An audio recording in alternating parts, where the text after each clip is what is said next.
So I want to put a thought in your mind today about our workforce is pretty split into two different types of employees. And in fact, an executive called me years ago and said, "Hey, Kara, one of my buddies told me to call you because I cannot keep any of these new hires. But I'm not sure if you can help me because I don't have a retention problem. I got guys who've been with me for 20 plus years. I know how to keep people. It's just these young workers who have no loyalty." Does this sound familiar? No loyalty, no commitment. They don't want to work. They'll go anywhere for $1 more an hour. It's them, not me, right? And so that day, when he separated the workforce to me in that way, I realized, okay, yes, you do have a retention problem, but it's because you don't know how to retain the new workforce. And it certainly is, to some extent, a generational difference. But our workforce continues to evolve. And how many of us in the room who are maybe not the younger Gen Z or even millennials, right? So some of our baby boomers and Gen Xers in the room, how many of you also would like flexibility and work-life balance and a great boss and good communication, right?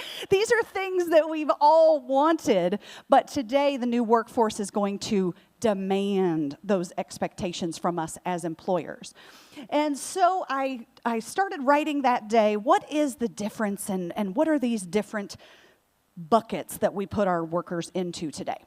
So for years, if you've ever seen me speak at another conference, you've probably heard the first part of this, although the second part has changed recently. The first part is the trees. These are the deep-rooted folks in the organization, okay? These are folks who have roots that are 5 years, 10 years, 20 years deep in that same organization. We love our trees because they can weather the storm.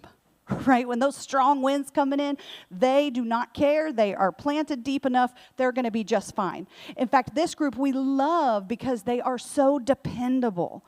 They value that stability. They like having those deep roots in the organization. That is stability and security and safety in their mind. Okay? So the trees, think about people like your Cheryls, your Bills, your Phyllises.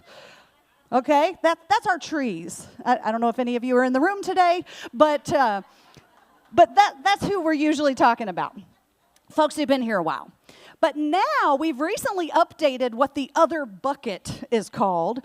And if we have trees on one side, I would say that more of our newer workers who are coming in today are more like houseplants. Okay? Now, let me explain the analogy here.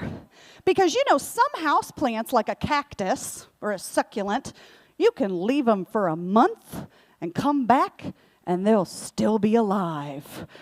All right? They're still okay without you paying attention. But one size doesn't fit all with the care plan for houseplants, correct? Now, we have to know the difference in what our houseplants want. And some of them are kind of high maintenance, okay? Let's be honest. Some of them need a lot of sunshine and a lot of attention, a lot of watering. You got to watch their every move and pay very close attention to all the nutrients, you know, all the things they need. I have even had some houseplants that had to be put up on a pedestal in the window, right? In fact, I have whatever the opposite of a green thumb is. I'm not good at keeping plants alive. But one of my friends who loves houseplants said, "Oh, this one you can manage, Kara. Have an aloe plant. It's easy peasy," okay? And so I will tell you, 3 years, I still have it. It is still alive. Woo! All right? But I learned something very important, is our house happens to face like this. You know, it's a long, skinny house this way. And the sun changes direction, believe it or not. Like I always thought, oh, it rises in the east, sets in the west. But at our house, the sun goes like this in the summer and this in the winter.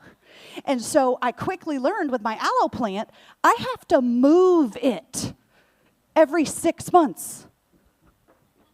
back to the other side of the house, find a new window. And what would happen if I didn't pick up on that change in the sunshine that's coming in that window? What would happen if I didn't move that plant? What would happen to that plant? It would not thrive like it is thriving today, okay? So, how many of our employees do we treat with this one-size-fits-all type of leadership approach or communication? Because that's kind of what Mother Nature did for the trees. She used to say, okay, forest right here, you now get rain, all of you. And then you're going to get some sunshine. Oh, and we're going to have a little bit of a drought. I hope you can make it through. Or a little bit of a flood. I hope you can survive that storm, right? But everybody got the same thing. And that's kind of how our workforce was for decades and decades and decades. We treated everybody the same way, the same communication, the same leadership approach.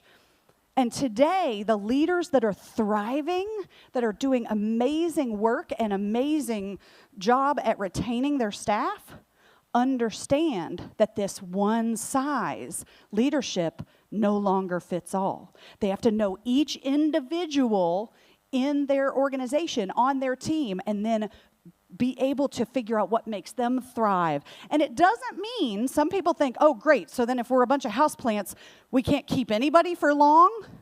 No, there are houseplants that will survive 20 or 30 years if you take good care of them. And sometimes we might have to move them to a bigger planter if we want them to stay. So I think this is just such a great analogy for today's leaders to understand, because their environmental needs vary.